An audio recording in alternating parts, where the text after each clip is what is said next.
17번의 룻기 강해를 마치고 오늘부터 에스라, 느헤미야, 에스더를 이어서 강해하려고 합니다. 오늘은 에스라 강해 첫 번째 시간으로 1장 1절 말씀을 통해 하나님의 말씀은 살아있기에 역사합니다 라는 제목으로 말씀을 전하며 말씀을 통해 주시는 은혜를 함께 받고자 합니다.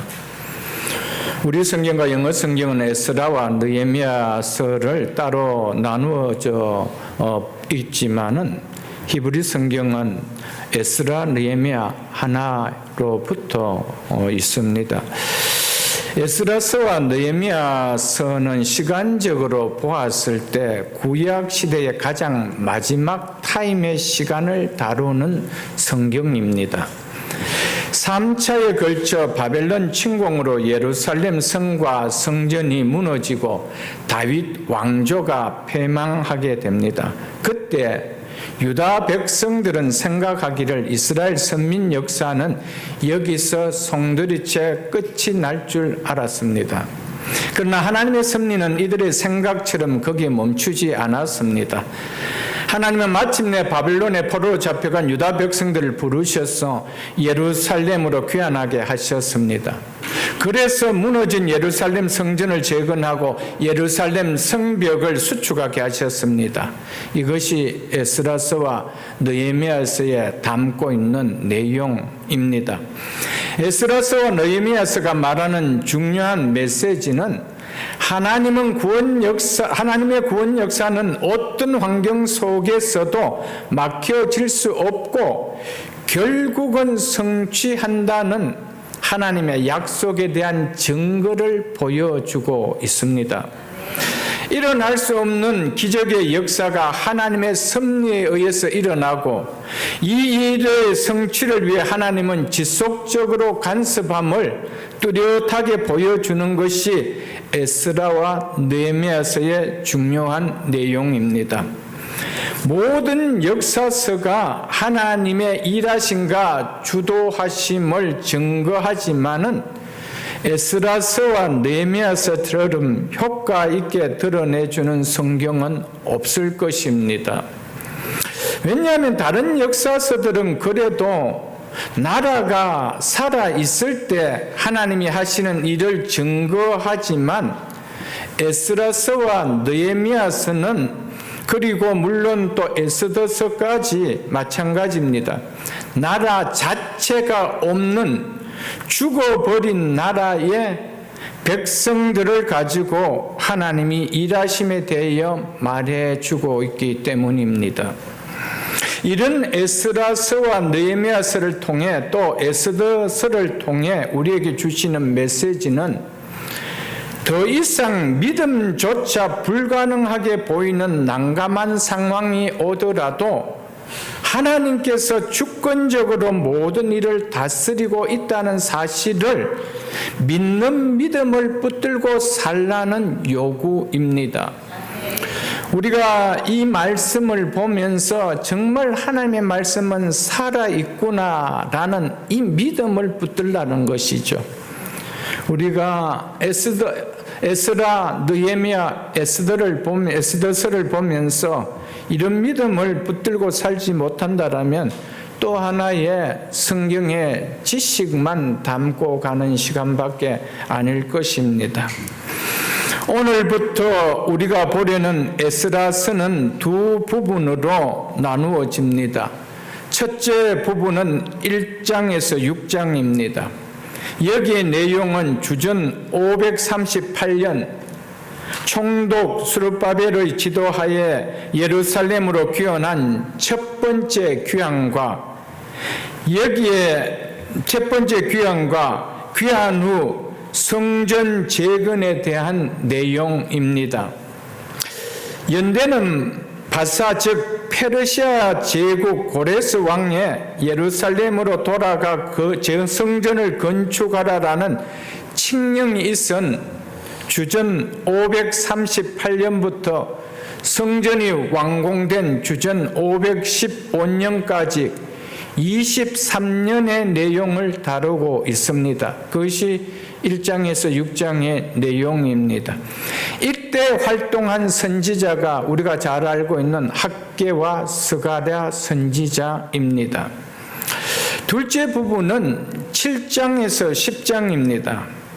여기에는 학사 에스라의 지도하에 귀환하는 두 번째 귀환 내용과 귀환 후 에스라를 통한 율법을 중심으로 한 신앙 공동체 재건의 내용입니다. 참고로 2차 귀환은 1차 귀환이 있은 후 80년 후인 주전 458년에 일어났습니다. 7장과 10장의 연대는 7장에서부터 마지막 10장까지의 연대는 주전 458년에서 456년으로 약 1년이 넘는 기간에 대한 내용입니다. 참고로 6장과 7장 사이는 즉 성전 재건이 완성되고 율법을 가르치는 사명을 받은 에스라를 중심으로 돌아온 2차 귀환 사이는 57년의 간극입니다. 즉 57년의 갭이 있습니다. 우리가 잘 아는 죽으면 죽으리라는 이 에스더 사건은 바로 이 57년의 간극에 있는 에스라 6장과 7장 사이에 일어난 사건입니다. 세 차례에 걸쳐서 이스라엘 백성이 바벨론의 포로로 끌려간 것처럼 본국으로 귀환도 세 차례에 걸쳐서 이루어집니다. 주전 538년, 458년, 443년입니다. 세 번째 귀환은 2차 귀환이 있은 14년 후, 즉 주전 444년 예루살렘 성벽을 재건하기 위한 사명을 받은 느헤미야를 중심으로 한 귀환입니다. 느헤미야는 주전 444년에서 432년으로 12년 기간을 느헤미야서가 다루고 있습니다. 예루살렘 성전과 예루살렘 성벽이 재건되고 느헤미야가 종교개혁 운동을 일으킵니다. 그것이 느헤미야 13장 7절에서 마지막인 31절까지의 내용입니다. 느헤미야의 종교개혁 운동을 후원하기 위하여 부름받아 활동한 선지자가 바로 구약의 마지막 선지자인 말라기 선지자입니다. 이렇게 에스라서와 느헤미야서 전체의 기간은 약 100년으로 이 사이에 일어난 사건입니다. 이렇게 이스라엘 백성들이 예루살렘으로 다시 돌아와 회파된 성전과 무너진 성벽을 재건함으로 메시아 오심을 준비합니다. 이로써 더 이상 선지자의 활동이 끝이 나고 사실상 구약 시대는 마감이 됩니다. 말라기서를 한번 보겠습니다. 말라기 3장 1절을 보겠습니다. 구약성경 1329쪽입니다. 우리가 에스라서와 느헤미야서를 보려면은 좀 역사적 배경을 좀 갖춰져야 주시는 메시지를 더 분명하게 와닿기 때문에 시간이 걸려도 오늘은 30격에 해당되도록 이렇게 좀 이야기를 합니다. 말라기 3장 1절 말씀입니다. 만군의 여호와가 이르노니 보라 내가 내 사자를 즉 내 메신저를, 이 메신저가 누굽니까? 신약의 세례 요한이죠. 내가 내 사자를 보내리니 그가 내 앞에서 길을 준비할 것이요. 이 의미는 예수 그리스도를 믿을 준비로서 회개할 사역을 세례 요한이 한다라는 것을 성경은 마지막 구약을 마감하면서 오실 메시아를 준비하는 것으로 마감하고 있다는 것을 보여주고 있는 것입니다. 또 너희가 구하는 바 주가, 즉 메시아죠. 메시아가 갑자기 그의 성전에 임하시리니, 갑자기 임한다는 것은 이스라엘 백성이 메시아를 대망할 줄 모르고 있던 영적으로 깨어있지 않은 때에 메시아의 오심이 뜻밖의 일과 같이 될 거라는 이런 의미입니다. 그리고 그의 성전에 임한다는 것은 메시아의 사역이 영적으로 성전에서 하나님을 섬기는 대제사장의 사역과 같을 것이라는 의미입니다. 곧 너희가 사모하는 바 언약의 사자가, 여기에서 언약의 사자는 메시아 즉 그리스도를 말합니다. 언약의 사자가 임하실 것이라. 그리스도를 언약의 사자로 표현한 것은 하나님의 언약을 실현하기 위하여 파송된 자이기 때문입니다. 메시아는 하나님과 그의 백성 사이의 언약을 성취하는 중보자로 오셨기 때문에 언약의 사자라고 했습니다.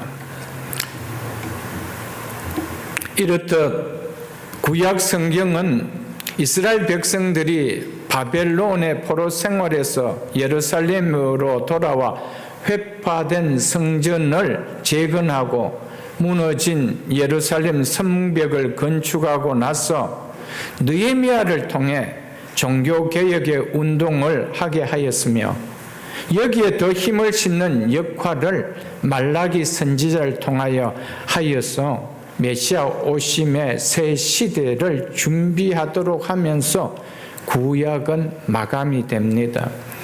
우리가 구약 성경의 에스더와 느헤미야서가 중간에 있기 때문에 이스라엘 역사의 중간에 일어난 것이 아니고 이스라엘 역사의 가장 마지막 타임에 일어났다라는 것입니다. 성경은 시대별로 기록해 놓은 것이 아닌 것을 우리는 알아야 됩니다. 에스라서도 느헤미야서도 그 중심은 단순히 성전 재건도 성벽 재건도 아닙니다. 무너진 신앙의 재건을 말해줍니다. 무너진 신앙의 회복을 말해줍니다. 황폐된 신앙의 부흥을 말해주고 있습니다. 오늘부터 시작된 에스라, 느헤미야 말씀을 통하여 다시 한번 말씀을 통하여 무너진 내 심령과 내 가정의 성전이 재건되는 황무지와 같은 열매 맺지 못하는 메마른 신앙의 부흥이 일어나기를 우리 모두 간절하기를 축복합니다. 오늘 본문 1절을 다시 보겠습니다. 바사왕, 바사는 페르시아에 대한 한자식 표기입니다. 페르시아라고 제가 부를 때가 많을 겁니다. 여러분 쉽게 알아들을 수 있도록. 페르시아 왕 고레스 원년에, 여기서 원년이라는 말은 고레스가 바벨론을 정복한 때로부터 즉위한 첫 해를 말합니다. 그것이 주전 538년입니다. 고레스가 페르시아의 왕이 된 것은 이보다 21년 전인 주전 559년에 있었지만은 그가 바벨론을 정복하고 즉위한 첫 해를 고레스 원년이라고 하는데 그 해는 538년입니다. 그 해에 여호와께서 예레미야의 입을 통하여 하신 말씀을 이루게 하시려고 바사왕 고레스의 마음을 감동시키심에 그가 온 나라에 공포도 하고 조서도 내려 이르되, 고레스는 페르시아 동부의 소국 안샨 왕국의 캄비세스 1세와 메데 왕국의 공주였던 어머니 만다나 사이에 태어났습니다. 주전 559년 그의 부친이 죽자 왕위를 이어받습니다. 그 9년 뒤 주전 550년에 고레스는 메데를 정복하고 페르시아 제국을 세웁니다. 그로 11년 뒤 주전 539년에 바벨론 제국을 정복함으로써 바벨론 제국이 차지했던 광대한 영토를 지배하는 페르시아 대제국을 건설하게 됩니다. 그 후 페르시아 대제국은 헬라 알렉산드에 의해서 점령되기까지 그것이 주전 332년이죠. 200년이 넘도록 근동에서 가장 강한 국가로 지배력을 발휘했습니다. 그리스에서 이집트 나일강 그리고 인도 접경에 이르는 넓은 영토를 페르시아가 차지를 했습니다. 이스라엘은 솔로몬의 아들 르호보암 때 유다와 베냐민 지파로 연합된 남유다와 나머지 10지파로 연합된 북이스라엘로 남북이 나누어지죠. 북이스라엘은 주전 722년에 아수르에 의해서 패망하게 되고, 이 아수르 제국은 신생 강국 바벨론에 의해서 또 무너집니다. 바벨론은 주변 국가들의 큰 유업이 되는 근동에서 새로운 강자로 군림하였습니다. 북이스라엘이 아수르 제국의 패망을 당한 117년 뒤 주전 605년에 남유다도 바벨론 제국에 의해 첫 침공을 받고 많은 백성들이 바벨론으로 끌려갔습니다. 그때 끌려갔을 때 대표적인 인물이 우리가 잘 아는 다니엘입니다. 그로 17년 뒤 주전 586년에 바벨론의 세 번째 침공을 받고 예루살렘이 함락을 당하고 예루살렘 성벽이 무너지고 유대 왕국은, 다윗 왕국은 완전히 무너집니다. 이런 유다 백성에게 대제국 바벨론이 무너지고 그래서 다시 고국을 되찾아 돌아갈 것이라는 희망은 거의 기대할 수가 없었습니다. 바벨론 포로 생활에서 해방되어 다시 고국으로 돌아온다는 것은 인간적으로 생각할 때 절대적으로 불가능한 일이었습니다. 불가능하게 보이는 이 일을 하나님께서는 유다 백성이 아닌 이방 나라 고레스 왕의 마음을 감동시켜 가능하게 하셨다는 것입니다. 이것이 에스라 1장에 나오는 내용입니다. 오늘 우리는 첫 장 서론을 볼 것이며 2절부터 계속해서 보면은 이 내용을 담고 있습니다. 1절을 다시 한번 보겠습니다. 바사왕 고레스 원년에 여호와께서 에레미야 입을 통하여 하신 말씀을 이루게 하시려고 바사왕 고레스의 마음을 감동시키시며 그가 온 나라에 공포도 하고 조소도 내려 이르되 2절로 3절을 보겠습니다. 바사왕 고레스는 말하노니 하늘의 하나님 여호와께서 세상 모든 나라를 내게 주셨고 나에게 명령하사 유다 예루살렘의 성전을 건축하라 하셨나니 이스라엘의 하나님은 참 신이시라.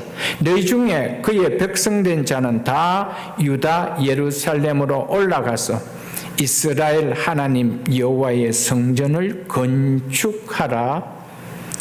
주전 539년 페르시아 왕 고레스가 바벨론 제국을 무너뜨리고 그 다음에 페르시아 제국 통치 원년인 주전 538년에 고레스가 이 내용의 칙령을 발표합니다. 이 칙령을 기록한 원통형 모형의 실린더가 1879년 이라크 남부 지역에서 발견되어 현재 영국의 대형 박물관에 소장되어 있습니다. 에스라서 저자는 그 칙령이 하나님의 주권적 역사로 실행된 것이라고 말해줍니다. 여호와께서 에레미야 입을 통하여 하신 말씀을 이루려고 누가요? 여호와께서 자신이 예레미야를 통하여 하신 말씀을 이루려고 바사왕 고레스의 마음을 감동시키시매 그러니까 어떻대요? 고레스가 온 나라에 공포도 하고 조소도 내려 너희 중에 하나님의 백성된 자는 다 유다 예루살렘으로 올라가서 이스라엘 하나님 여호와 성전을 건축하라. 꿈 같은 일이 벌어졌다는 겁니다. 사랑하는 성도 여러분, 하나님이 행하시면 꿈 같은 일이 벌어짐을 믿습니까? 네. 여러분, 이스라엘 백성들에게서 바벨론에서 자유를 얻어서 나온다는 것은 아예 희망이 꺾인 것이었습니다. 불가능하다는 겁니다. 그래서 그들은 바벨론 수하에 있으면서 우리 조선시대 때 우리가 일본에 일본에 속국이 되었을 때 해방을 위하여 독립운동을 한 것 같이 그들은 그런 운동도 없었습니다. 아예 희망이 안 보였기 때문에 그렇습니다. 그런데 하나님이 행하시니까 꿈이 실현되더라는 거예요. 여러분, 이게 에스라를 통해서 주는 중요한 우리에게 메시지입니다. 하나님은 반드시 당신의 입으로 하신 말씀을 헛되이 하지 않는다는 분입니다. 그러면은 우리가 에스라서를 보면서 또 한 번 굳게 붙들어야 될 말씀이 뭘까요? 하나님의 말씀을 붙드는 것이 복이구나. 하나님의 말씀을 믿고 사는 것이 진짜 복이구나 라는 것을 깨닫게 되는 것이죠. 이처럼 페르시아 왕 고레스 원년에 선포된 이 조서는 우연히 되어진 일이 아니라 하나님께서 예레미야 입을 통하여 하신 예언을 이루게 하시려고 된 것이라고 에스라서는 말합니다. 즉 에스라서는 유대인들을 본국으로 귀하는 예레미야 선지자가 선포했던 예언의 성취라고 말하고 있습니다. 이 말은 고레스가 내린 칙령은 누구의 강압적인 억압에 의해서 내린 것이 아니라 전적으로 힘을 가진 한 제국의 왕의 개인적인 자유에 의해서 내려졌지만은 이는 궁극적으로 하나님의 주권 아래서 고레스 왕이 행해진 일이라는 것을 말해주고 있습니다.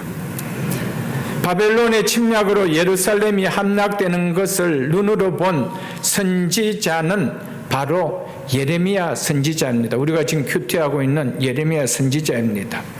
예레미야는 예루살렘이 함락되기 41년 전부터 유다 백성들에게 눈물을 흘리며 하나님의 말씀을 들으라고 외쳤던 선지자였습니다. 그런 가운데서도 바벨론에 의해 바벨론이 세 차례로 침략한 주전 558년에서 마침내 예루살렘이 함락되는 586년 사이에 집중되어 예레미야의 예언의 사역이 집중되는 최고조를 이때 나타나고 있습니다. 그 중에서도 주전 586년 4월 9일 예루살렘 함락 직전인 수개월 기간에 집중되어 예레미야가 예언하고 있는 말씀이 예레미야서입니다. 그러므로 여호와께서 예레미야 입을 통하여 하신 말씀을 이루게 하시려고 하신 말씀이 어떤 말씀인지 우리는 예레미야서를 통하여 좀 살펴봐야 되겠습니다.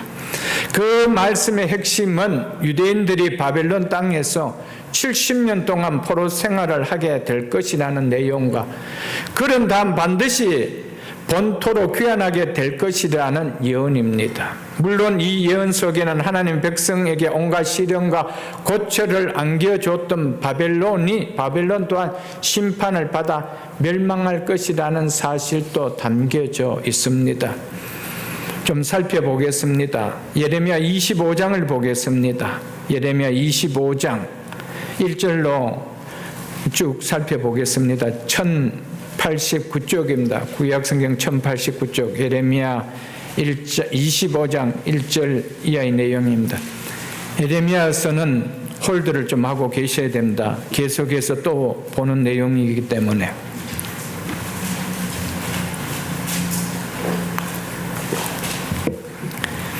예레미야 25장 1절입니다. 유다 왕 요시야의 아들 여호야김 넷째 해에 이것이 주전 605년 바벨론에 의해서 예루살렘이 첫 침략을 받던 해였습니다. 그래서 처음으로 이때 포로로 잡혀가죠. 그 대표적인 인물이 다니엘이었습니다.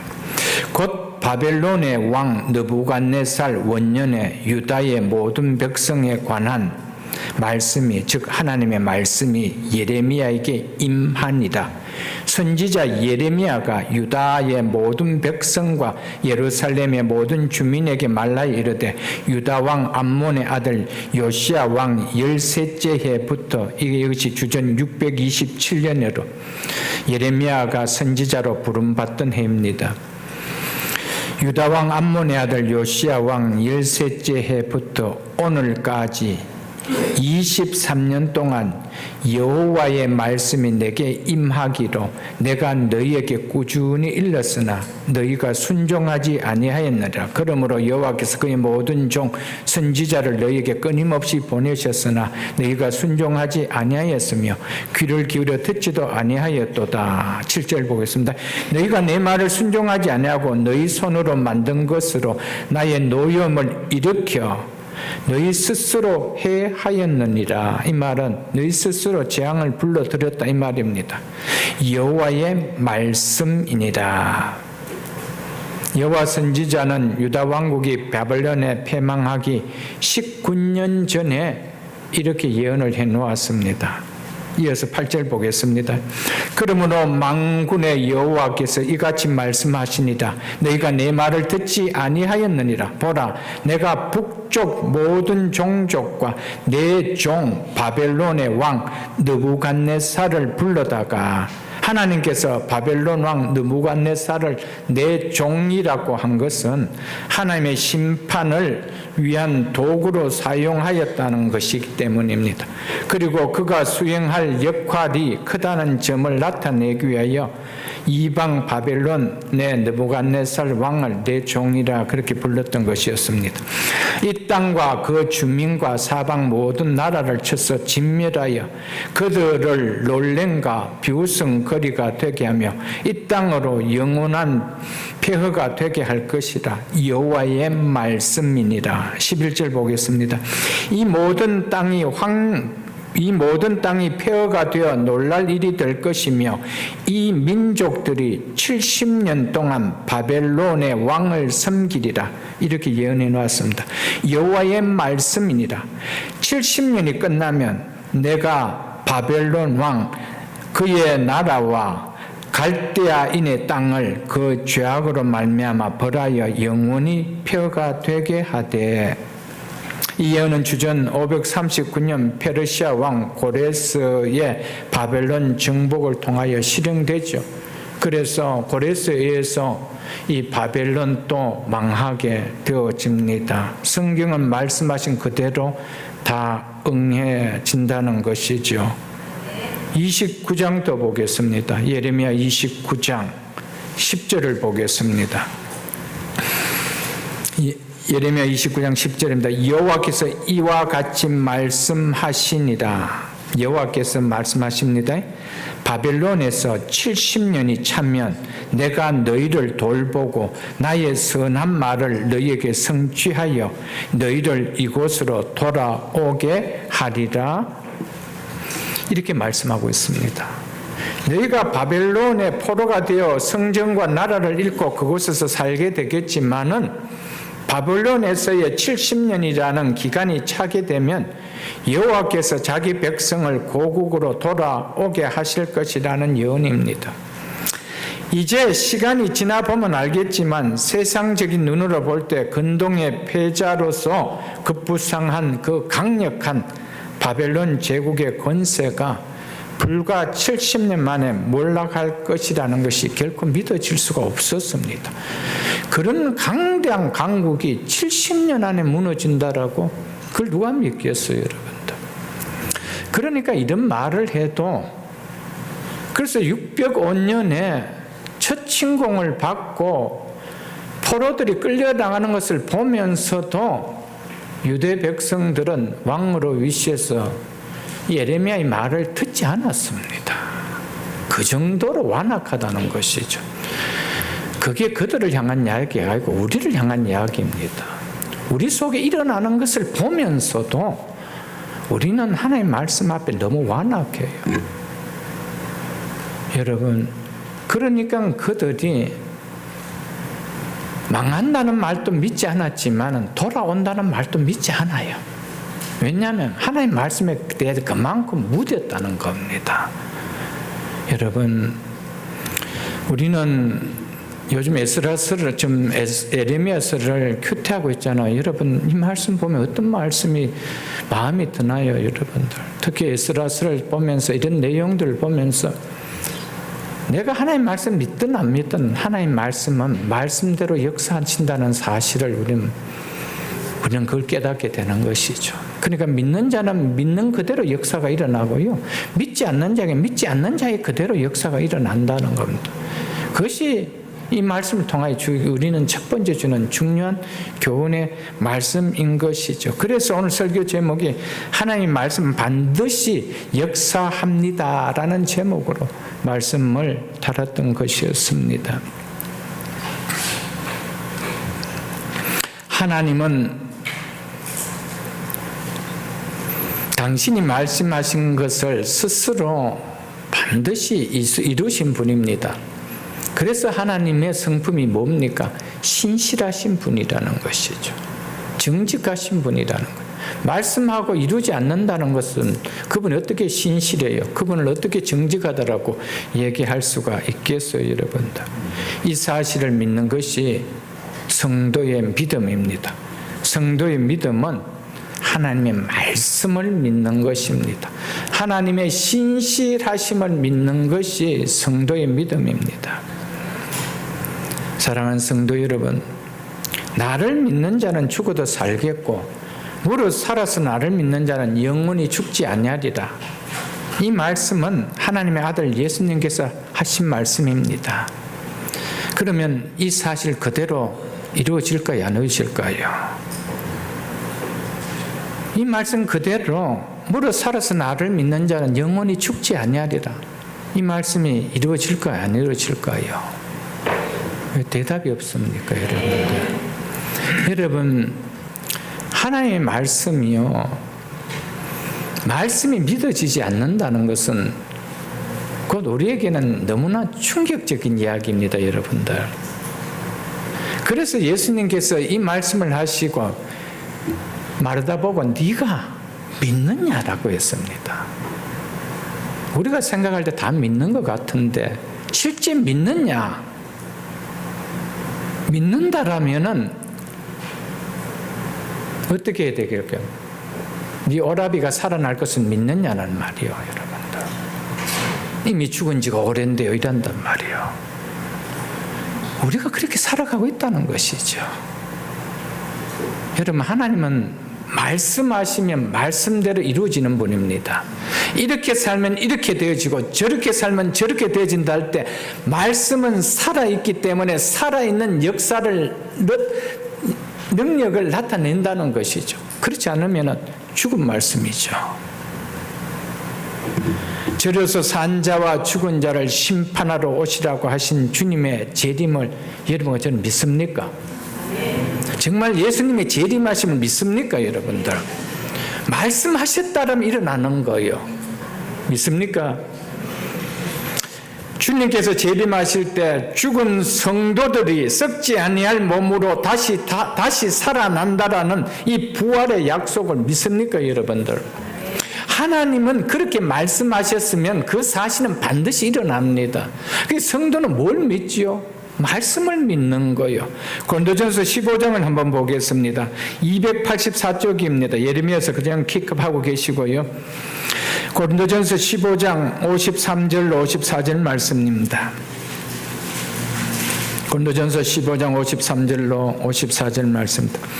이 썩을 것이 반드시 썩지 아니할 것을 입겠고 이 죽을 것이 죽지 아니함을 입으리로다. 이 썩을 것이 썩지 아니함을 입고 이 죽을 것이 죽지 아니함을 입을 때 사망을 삼키고 이기리라.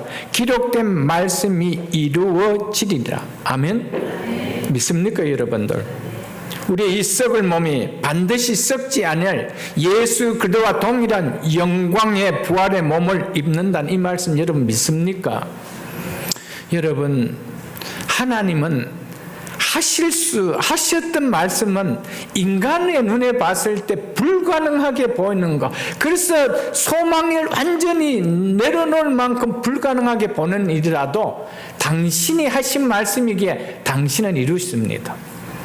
그것을 이스라엘 백성들이 가장 강대국이었던 바벨론에게 포로로 잡혀갔음에도 불구하고 너희는 70년 후면 돌아온다.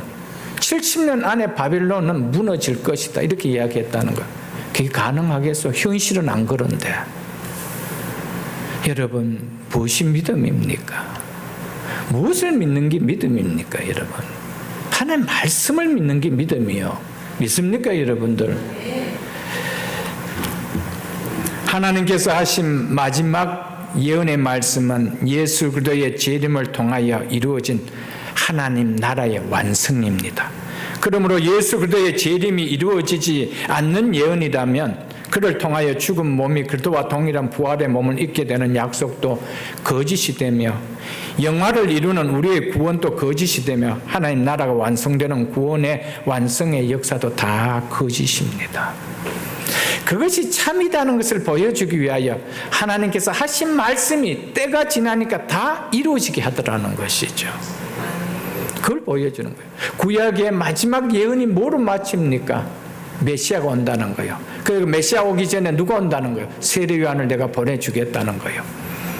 그래서 사복음서를 다 보면은 다 예수님 오시기 전에 엘리야를 통하여 세례 요한을 통하여 예수님의 길을 예수님을 받아들이는 그 첩경을 전하는 사역을 보여주고 있잖아요. 그 말씀이 뭡니까?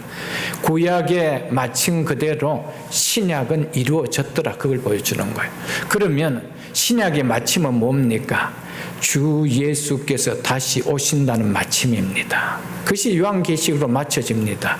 그러면은 그 마침 그대로 예수 그리스도는 다시 오시지 않을까요? 예수님이 다시 오신다라고 말씀 그대로 신약에 예수 그리스도께서 오셨다라면은 신약을 마감하며 예수 그리스도는 다시 오신다. 그것을 우리가 기다린다. 마라나타 우리가 기다린다라면서 하신 것이 요한계시록의 마침입니다. 그렇다면은 예수 그리스도는 다시 오시지 않을까요? 성경은 이것을 우리에게 말해주고 있습니다. 요한복음 3장 33절을 보겠습니다. 요한복음 3장 33절.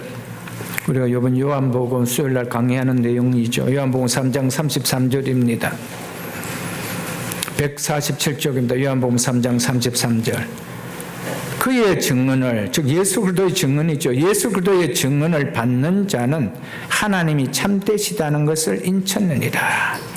하나님의 그 앞에 가장 하나님의 예수 그리스도의 증언 중에 가장 그 강력한 증언이 뭡니까? 3장 16절에 하나님 세상을 이처럼 사랑하사 독생자를 주셨으니 이는 저를 믿는 자마다 멸망지 않고 다 영생을 얻게 하려 하심이라. 이 말씀 아니에요, 여러분들. 이 증언을 받는 자는 하나님이 참되시다는 것을 인쳤대요. 하나님은 반드시 세상을 멸망할 것이고 믿는 자는 멸망을 당하지 않을 것이다. 이것이 하나님이 참되다는 것을 내가 인정하는 사람이다. 확증하는 사람이라 이렇게 이야기합니다. 여러분, 예수 그리스도의 복음을 받아들이는 사람은요, 하나님을 참되다라고 인정하는 사람입니다. 하나님을 참되다라고 인정하는 것은 다른 말로 하나님의 말씀이 참되다는 것을 내가 받아들인다 이 말입니다. 그런데 우리는 예수 그리스도의 복음을 받아들입니다. 그래서 하나님이 참되시다는 것을 믿습니다. 하나님이 약속하신 모든 약속이 참되다는 것을 믿습니다. 그런데 우리가 살아가면서 하나님이 하신 약속의 말씀들을 내가 받아들이기 편한 것은 다 참되고 아는 것은 다 힘들고 어렵고 아는 것으로 받아들입니까? 그것이 아니라는 것을 우리에게 보여주고 있지 않습니까, 여러분? 하나님께서는 예레미야 선지자를 통해 바벨론 세력이 그리 길지 못하고 다른 세력에게 멸망당할 것을 예언했습니다. 다시 예레미야서를 돌아가겠습니다. 예레미야 50장을 보겠습니다. 예레미야 50장 1절을 보겠습니다. 어떻게 예언했는지.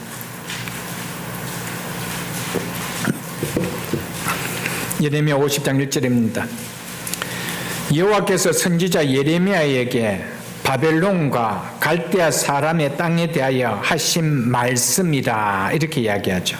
바벨론과 갈대아 사람 바벨론의 사람, 바벨론 사람들 이야기하죠. 땅에 대하여 하신 말씀이라. 9절을 보겠습니다. 보라, 내가 큰 민족의 무리를 북쪽에서 올라오게 하여 이것은 바사 즉 페르시아를 두고 한 말입니다. 바벨론을 대항하게 하리니 그들이 대열을 벌여서 쳐서 정복할 것이라. 예레미야 선지자가 이 예언을 한 당시 페르시아는 아수르 제국이 멸망하자 메대 남부의 한 지방이 안샨에서 세력을 키우기 시작했던 조그마한 나라였습니다. 그래서 당시로서는 페르시아가 강대국 바벨론 제국을 대항할 연합국을 이루는 주체 세력이 될 만한 가능성은 전혀 보이지 않았을 때입니다. 그때에 이런 이야기를 하고 있다는 거예요. 그러나 역사의 주관자이신 하나님께서는 미래에 되어질 일을 아실 뿐 아니라 역사의 흐름을 당신이 계획하신 대로 그 방향을 이끌어 가시기 때문에 이 바사를 통해 이 페르시아를 통해 바벨론 제국을 무너뜨리게 하실 수 있다는 겁니다. 그래서 보라, 내가 하나님 당신 지금 하고 있죠. 큰 민족의 무리를, 이것이 페르시아를 이야기합니다. 이렇게 큰 무리가 되어질 거는 북쪽에서 올라오게 하여 바벨론을 대항하게 하리니 그들이 대열을 벌이고 쳐서 정복할 것이라.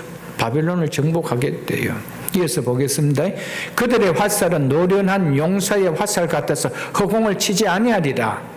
갈대아가 즉 바벨론 사람 말이죠. 약탈을 당할 것이라. 다 당한다는 것이죠. 그를 약탈하는 자마다 만족하리라. 페르시아 용사들은 바벨론 파괴를 만족할 정도로 친다라는 것을 이렇게 표현했습니다. 누구의 말씀이니라? 여호와의 말씀이니라. 믿으십니까 여러분들? 하나님의 말씀은 그대로 일어납니다. 51장을 보겠습니다. 그 다음 장 51장 1절로 2절을 보겠습니다. 여호와께서 이같이 말씀하시되, 계속해서 여호와께서 말씀하십니다. 이같이 말씀하시되, 보라, 내가 멸망시키는 자의 심령이 누굽니까? 바벨론을 멸망시키는 자가 누굽니까? 페르시아 왕 고레스 아닙니까? 그 고레스의 심령을 부추겨 바벨론을 치고 그랬습니다. 역사의 주인공이 누구라는 겁니까? 주관자가 누구라는 겁니까? 고레스가 아니고 하나님이 그 마음을 주셔서 치게 하셨다는 거예요. 하나님께서 바벨론을 치게 하시기 위하여 고레스를 강국으로 세워가게 만드셨다는 것입니다. 또 나를 대적하는 중에 있는 자를, 갈대아인들이지요, 치되 내가 타국인을, 즉 외국 군대를 바벨론에 보내요. 이게 외국 군대가 누구겠어요? 페르시아죠. 보내어 키지를 하여 그 땅을 비게 하리니 재난의 날에 그를 애워싸고 치리로다. 아멘. 밑에 있는 11절을 보겠습니다. 11절. 화살을 갈며 둥근 방패를 준비하라. 여호와께서 메대 왕들의 마음을 붙이기사 바벨론을 멸하기로 뜻하시나니. 이렇게 하죠. 메대가 단독으로 바벨론을 침략할 수 없습니다. 메대는 바사에 의해서, 페르시아에 의해서 병합되었습니다. 그래서 성경은 바사라고도 하지만은 다니엘서를 보면은 메대, 바사라고 이렇게 많이 나오는 것을 우리가 볼 수가 있습니다. 이는 여호와께서 보복하시는 것, 곧 그 성전을 위하여 보복하시는 것이라. 이렇게 이야기하고 있습니다. 하나님은 바벨론을 멸하시기로 뜻을 세웠대요. 누구를 통하여? 페르시아 왕의 마음을 붙이겠어. 두 번에 걸쳐서 그들의 왕을 마음을 붙이겠어. 이렇게 이야기하고 있습니다. 이처럼 하나님께서는 자신이 하신 말씀이 허공을 치는 말씀이 되게 하지 않는다는 겁니다. 그렇게 말씀하셨다라면 때가 되면 그렇게 반드시 일어나게 하신다는 것입니다. 그분이 하나님이시라는 것입니다. 하나님께서 예레미야 입을 통하여 예언하신 70년이 찾아 바벨론을 패망시킨 바사왕 고레스의 마음을 감동시키셔서 칙령을 내려 유다 백성을 귀환하도록 허락하셨습니다. 그것이 오늘 본문 아니에요. 바사왕 고레스 원년에 여호와께서 예레미야 입을 통하여 하신 말씀을 이루게 하시려고. 아멘. 당신이 하신 말씀은 반드시 일어납니다. 하신 말씀이 그냥 그렇게 물거품이 되게 하지 않습니다. 그렇게 살면 너희가 헛되다, 그렇게 살면 너희가 터진 웅덩이 같은 삶이 된다라면 그 말은 그대로 일어나는 거예요. 여러분들, 이스라엘 백성처럼 지금 평안한데 어찌 우리 그런 일이 일어날 수가 있겠는가. 이미 우리가 이런 상태인데, 바벨론이 얼마나 강대국인데 우리가 여기에서 나갈 수 있다라고? 택도 없는 소리지. 여러분, 우리가 그런 믿음으로 살아가면은 결국 그 현실을 우리가 맛보는 거예요. 여러분, 하나님 말씀은 장난치는 거 아니에요. 우리에게요. 하나님이 왜 우리를 데리고 장난을 치시겠어요. 여러분, 하나님은 그 말씀 그대로 성취하시게 하시는 것이 하나님이시고 곧 하나님의 능력이심을 말씀의 성취를 통하여 보여주고 계시는 분입니다.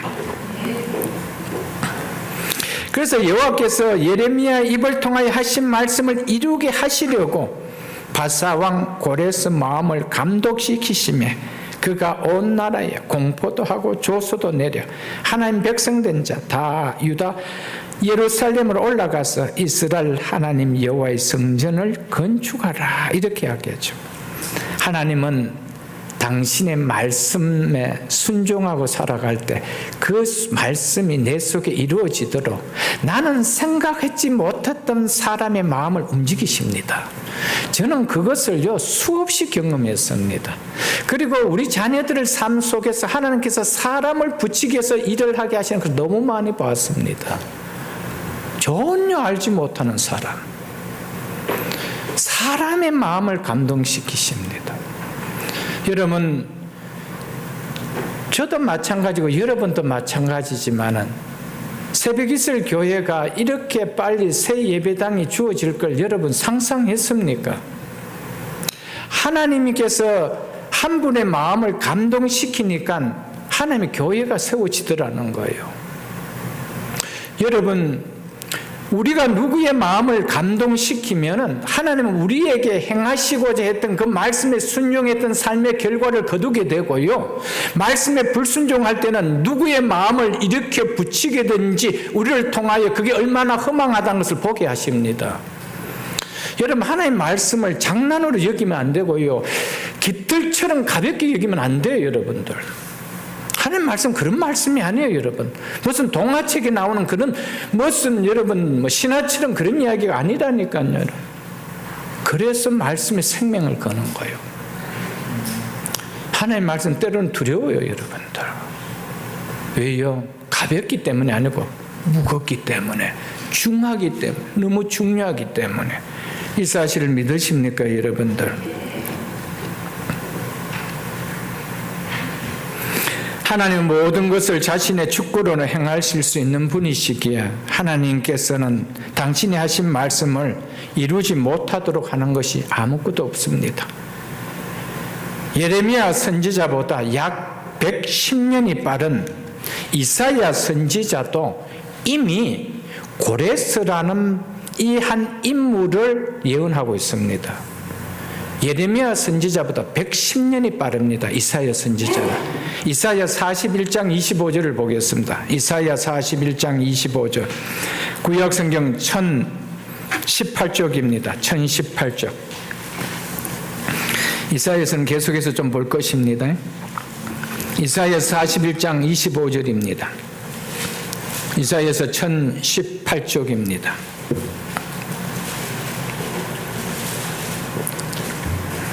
이사야서 41장 25절입니다. 내가 한 사람을 일으켜 북방에서 오게 하며 내 이름을 부르는 자를 해 돋는 곳에서 오게 하였나니, 내가 한 사람을 일으켜, 하나님께서 내가 한 사람을 일으켜 북방에서 오게 한다는 것입니다. 이 사람이 누구라는 거요? 그 사람 내 이름을 부르는 자래요. 누구래요? 고레스를 가리켜 하는 이야기입니다.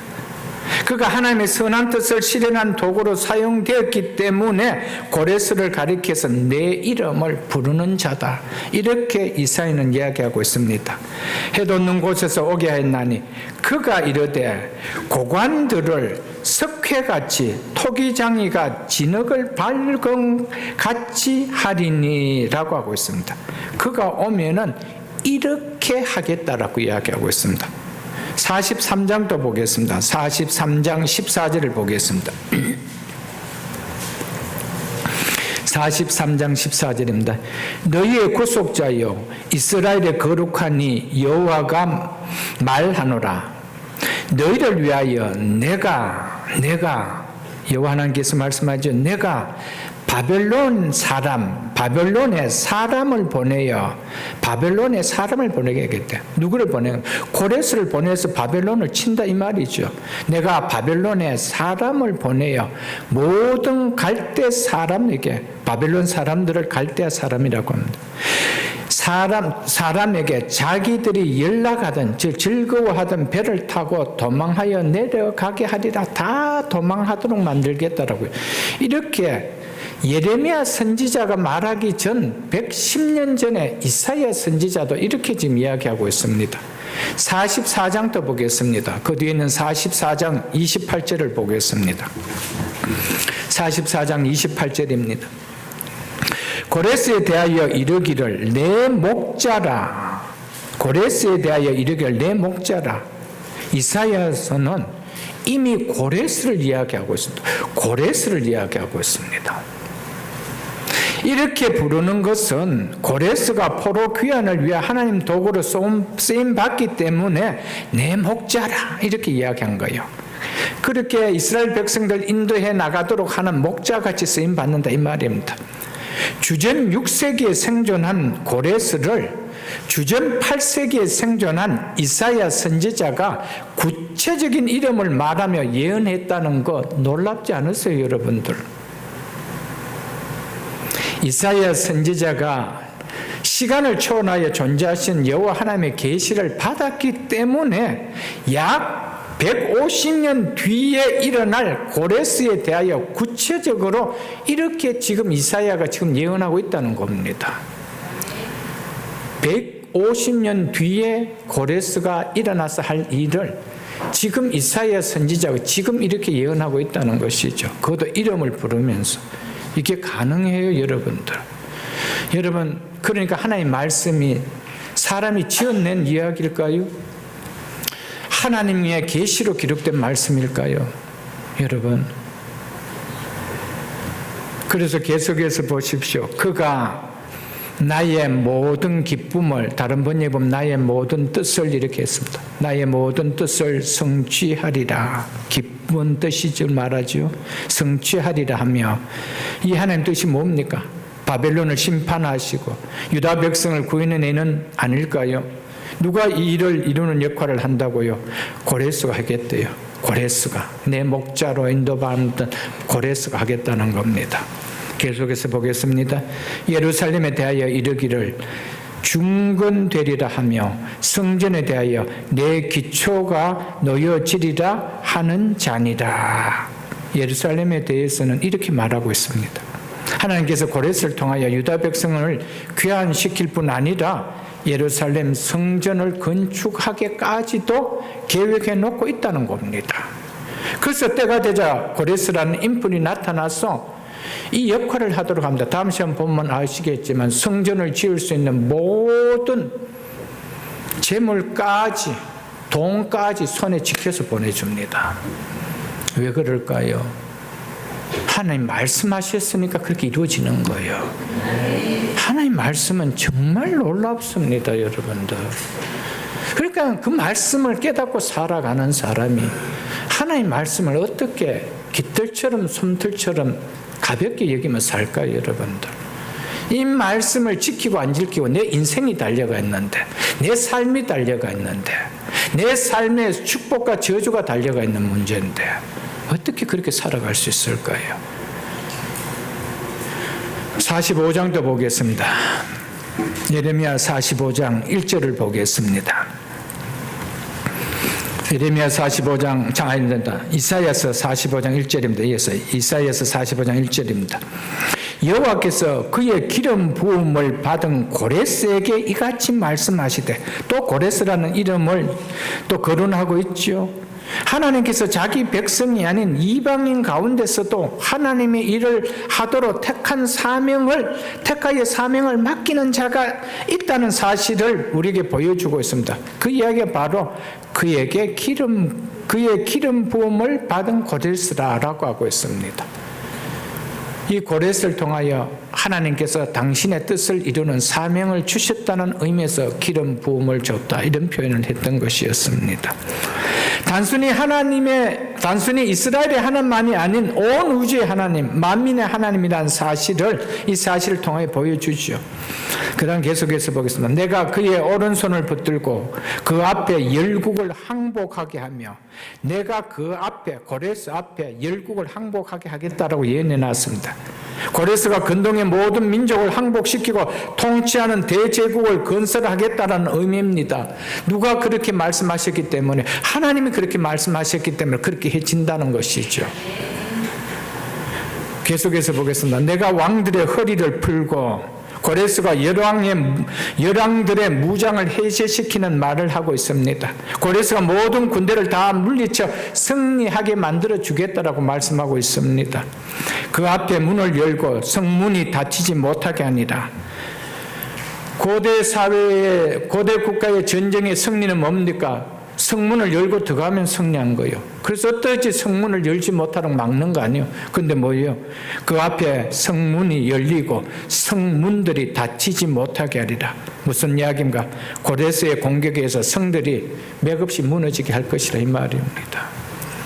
하나님이 이렇게 하시니까 고레스는 자기가 열심히 해서 그런 것 같은데, 그 열심을 무시하는 것은 절대 아닙니다. 근데 그 열심, 그 자유의지를 가지고 열심히 군사력을 키우는 그 의지도 궁극적으로 하나님의 주권 아래 있었다는 것이죠. 이것을 보여주고 있습니다. 그 밑에 있는 45장 13절도 보겠습니다. 하나님께서 말씀하자, 내가 공의로, 즉 공의로운 도구로 그를, 누굽니까? 고레스죠. 고레스를 일으킨지라.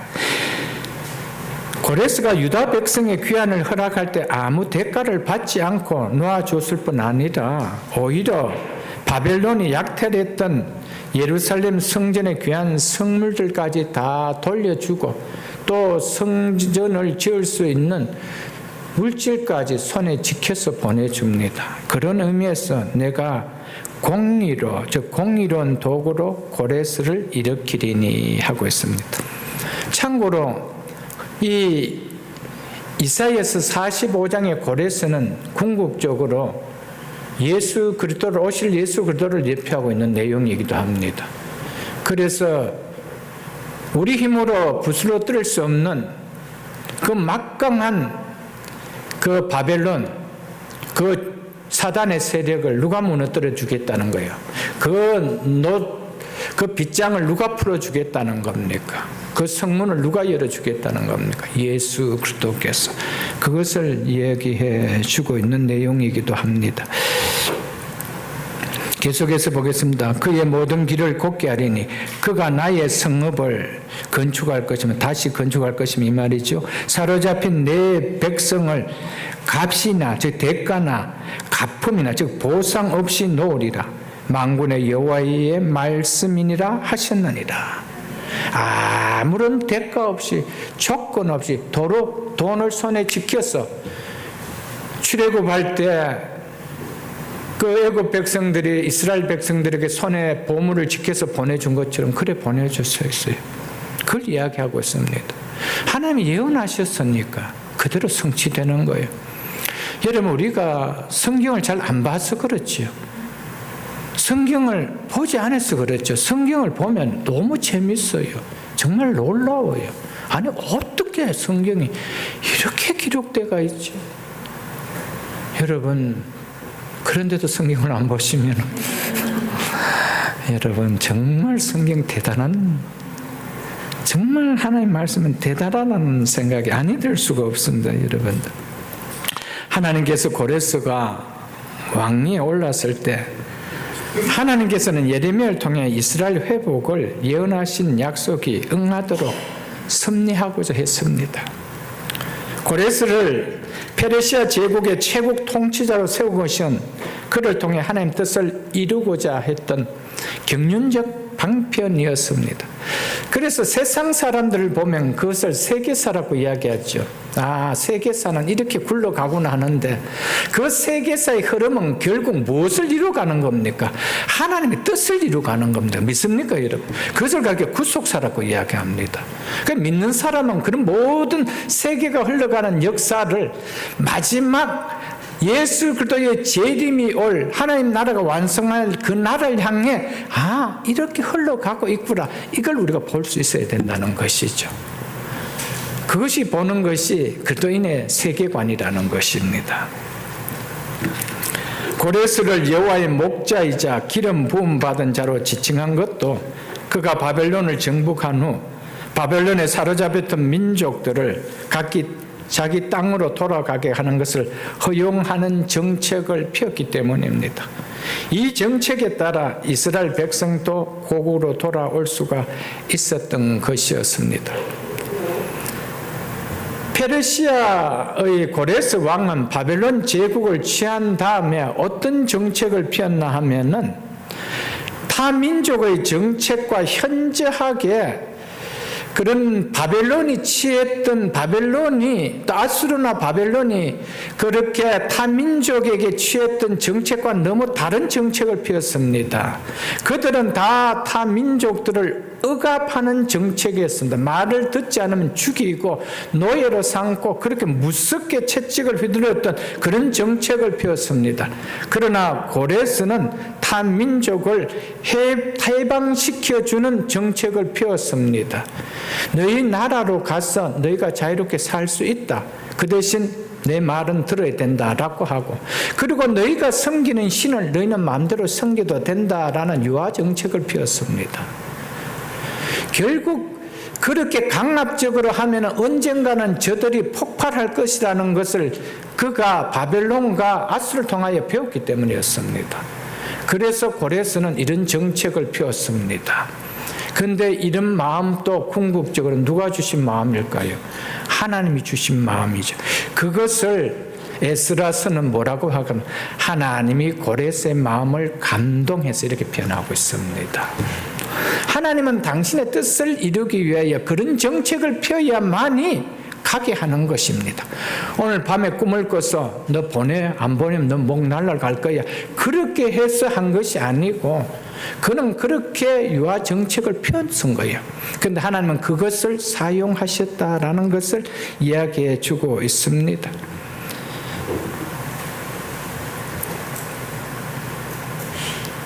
이 모든 것은 고레스가 자의적으로 행했습니다. 그러나 이러한 사건들 배후에는 역사를 주관하시며 세상의 왕들을 세우기도 하시고 왕들을 폐하기도 하시는 하나님의 절대 주권과 그들을 사용하셔서 당신의 백성들을 향하여 베푸신 약속의 말씀을 이루는 하나님의 섭리가 전제되어 있다라는 것을 우리에게 말해주고 있습니다.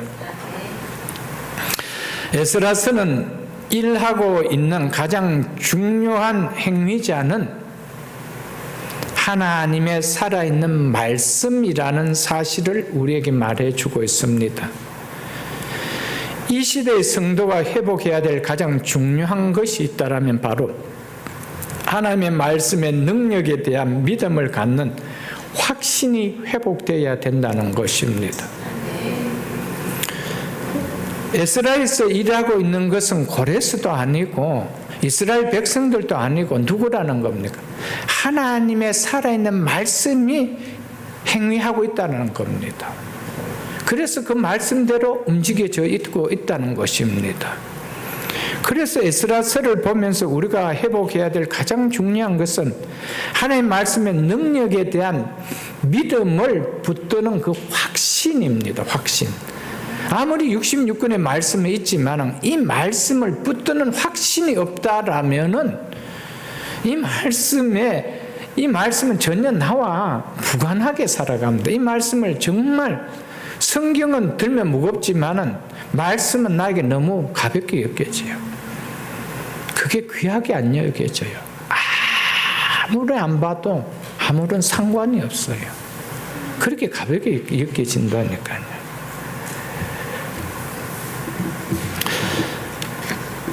이 회복 없이 말씀을 통해 능력을 경험하는 믿음은 세워질 수가 절대 없기 때문에 하나님 말씀의 능력에 대한 믿음을 갖는 확신, 이것을 우리는 꼭 붙들어야 합니다.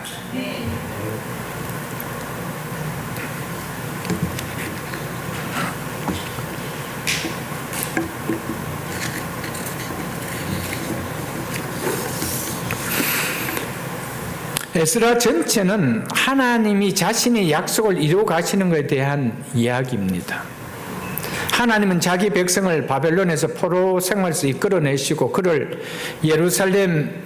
예루살렘으로 돌아오게 하실 만 아니라 거기에 있는 회파된 성전을 더 건축하게 하십니다. 하나님이 예레미야 선지자를 통하여 유다 백성들이 이렇게 되어질 것이라고 이미 예언을 해놨고요. 또 이렇게 돌아올 것이라는 것까지 예언을 다 해놨습니다. 그 말씀 그대로 다 이루어졌습니다. 그러나 하나님께서 약속했지만은 인간적으로 볼 때 그렇게 되는 것은 그들에게는 항상 불가능하게 보였습니다. 왜냐하면 세계 최강의 바벨론 제국이 무너져야만이 우리가 돌아올 수 있다라는 소망을 갖기 때문이었습니다. 그런데 바벨론 포로 생활을 하면 할수록 그 희망은 더욱 사라지기 때문입니다. 너무나 강대국으로 드러나고 너무나 무서운 국가로 드러나기 때문에 여기에서 이 바벨론이 무너져서 우리가 돌아간다라고 생각을 못합니다. 아예 그래서 포기를 해버립니다. 희망을 그들이 접어버립니다. 여러분들. 그렇다고 해서 자신의 힘으로 이 바벨론 제국을 이길 수 있는 힘도 없는 거예요. 그러니까 독립투사들을 태워서 그런 독립전쟁도 해보지도 못하는 거예요. 아예 포기하고 있는 것이죠. 그게 소망이 없었습니다. 유다 백성들은 예레미야를 통해서 그렇게 살면 너희가 멸망한다라고 외쳤을 때도 믿지 않았던 것처럼 포로된 삶에서 다시 돌아온다라고 했던 이 말도 여전히 믿지 않았습니다. 왜 그러냐면 항상 현실만 보이기 때문에. 현실이 보니까 평안한데 우리가 왜 잡혀가? 왜 멸망해? 끄떡도 없지. 왜 예루살렘 성전이 있는데, 여기는 하나님 우리를 보호해주는 성전이 있는데 왜 회파돼? 항상 현실만 보는 거예요. 그 바벨론에 포로 잡혀가서 또 현실만 보는 거예요. 우리가 이걸 어떻게, 이 바벨론이 어떻게 무너져? 여기서 무너지고 어떻게 우리가 나갈 수 있어? 설령 넘어진다 하더라도 더 강한 군대일 텐데, 더 강한 나라일 텐데 그 나라가 우리를 놔줄까? 택도 없지. 이런 생각을 하는 거예요. 그러니까 항상 신앙이 뭘 갖고 있느냐 하면 현실 앞에 신앙이란 말씀이란 것이 아무것도 아닌 거예요. 이빨 빠진 호랑이처럼 현실 앞에는 말씀은 하나의 능력도 없는 거예요. 그래서 예레미야 22장 22절에 보면은 이렇게 말씀하고 있습니다. 너희가 평안할 때 내가 너희에게 말하였느니라. 너희 말이 나는 듣지 아니하리라 하였나니 너희가 어려서부터 내 목소리를 청종하지 아니함이 너희의 습관이라 그랬습니다. 그게 습관화되어 버린 거예요. 뭐에 습관화된 거예요? 현실 앞에 습관화된 거예요. 그 현실 앞에 말씀이라는 것은 아무런 버려지는 휴지처럼 아무런 능력이 없는 거예요. 그렇기 때문에 결국 그들은 말씀을 청종하지 않는 습관 때문에 하나님은 너희들이 다시 돌아온다 하더라도 그 말씀은 붙들지 아니하고 그냥 그렇게 소망 없이 살아갔던 것이었습니다. 사랑하는 성도 여러분, 우리는 어떻냐는 것을 우리에게 묻고 있습니다. 우리는 하나님 말씀이 어떻게 와닿습니까? 현실 앞에 보면 늘 좌절이 됩니까? 현실이 이런데 말씀보다 현실이 더 힘있어 보이는데 여러분 우리가 그렇게 보입니까 여러분들?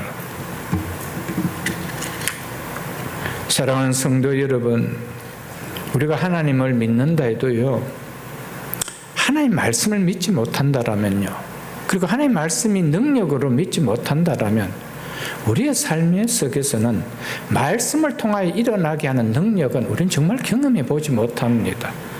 그러니까 내 힘으로 살고 나는 교회에 발만 걸치고 있는 생활을 하면서 왜 하나님 믿는데 왜 이렇지? 늘 이런 이야기만 하게 되죠.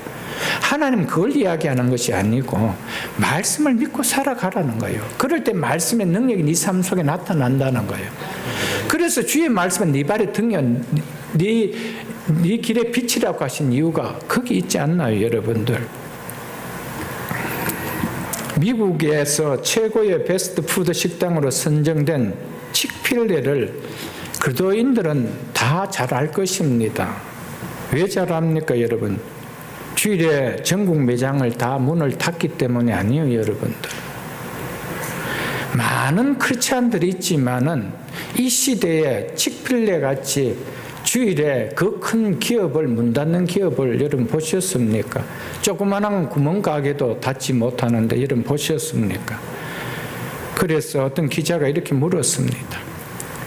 왜 칙필레는 썬데이 문을 닫습니까? 라는 물었습니다. 이 질문에 그것은 하나님을 향한 무언의 증언입니다 라고 회장이 대답했습니다. 주일에 사업의 문을 닫음으로 말미암아 하나님의 살아계심을 증언한다는 말입니다. 또 회장에게 썬데이 문을 닫고도 사업에 성공할 수 있습니까? 라고 물었습니다. 회장이 이렇게 대답했습니다. 주일에 문을 닫는 것은 하나님을 경외하고 경배하는 우리의 방식입니다.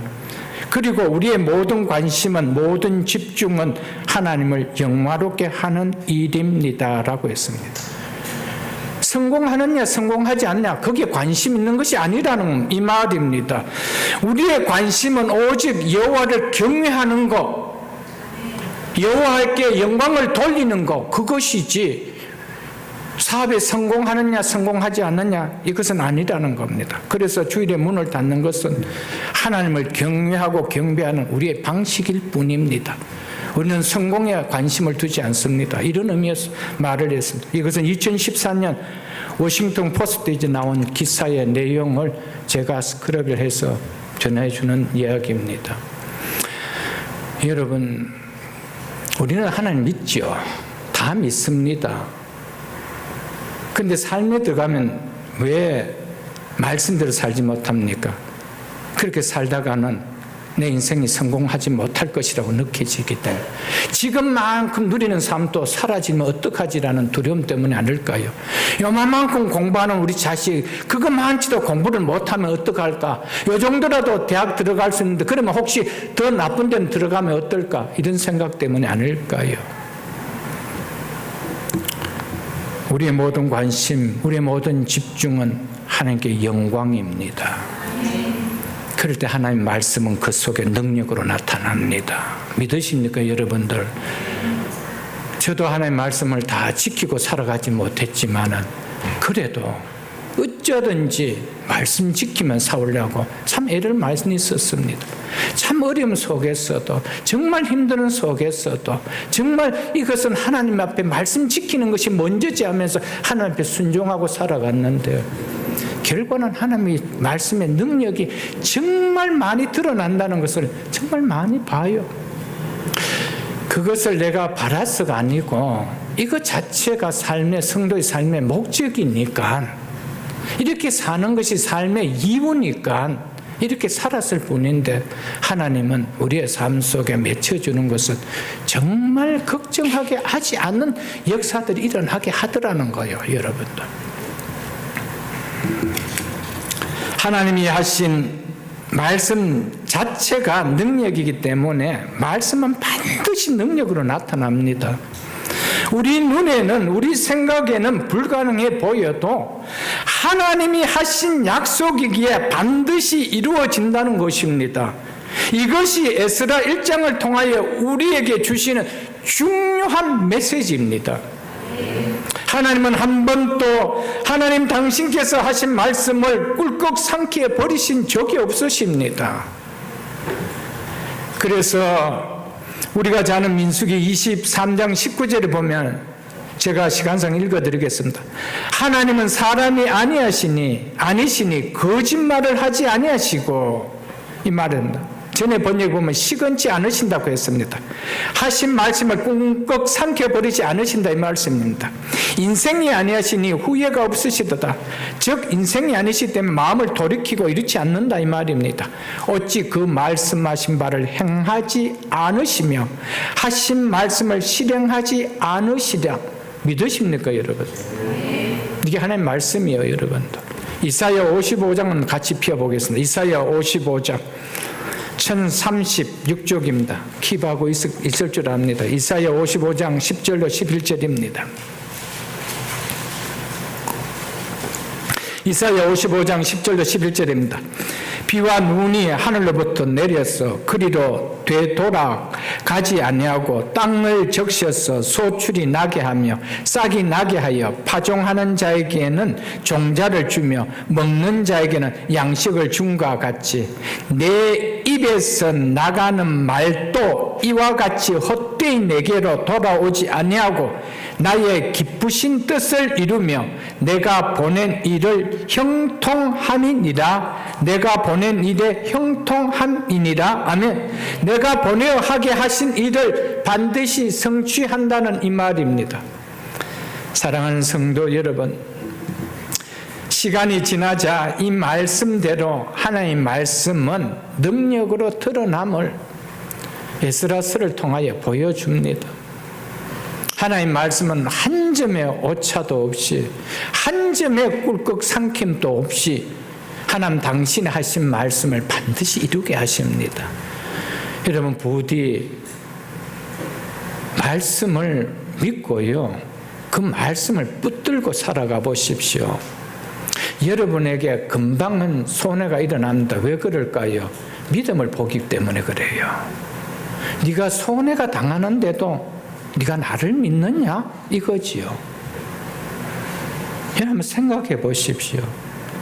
여러분 6일 동안 일하는 게 돈 많이 벌겠어요? 7일 동안 일하는 게 돈 많이 벌겠어요?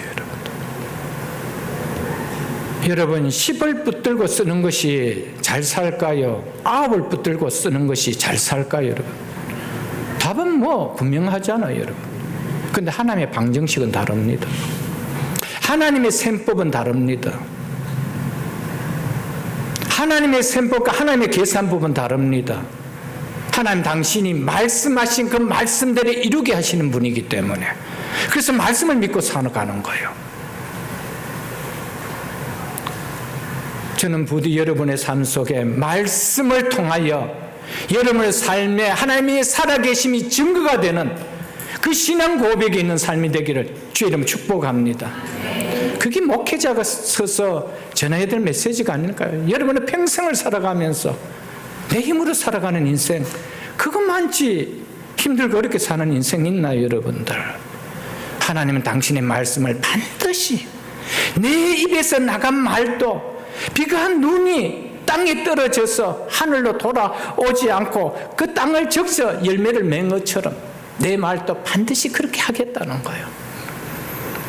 여러분 말씀이라는 것은요, 믿음이라는 것은 결국 말씀 믿는 거예요.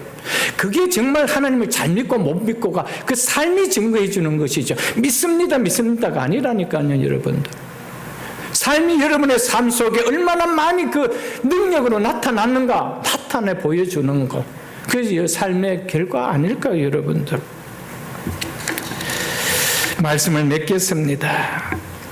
하나님의 말씀은 살아있기에 역사합니다 라는 이 말씀으로 오늘 첫 시간 에스라를 시작하면서 서론격으로 말씀을 전했습니다.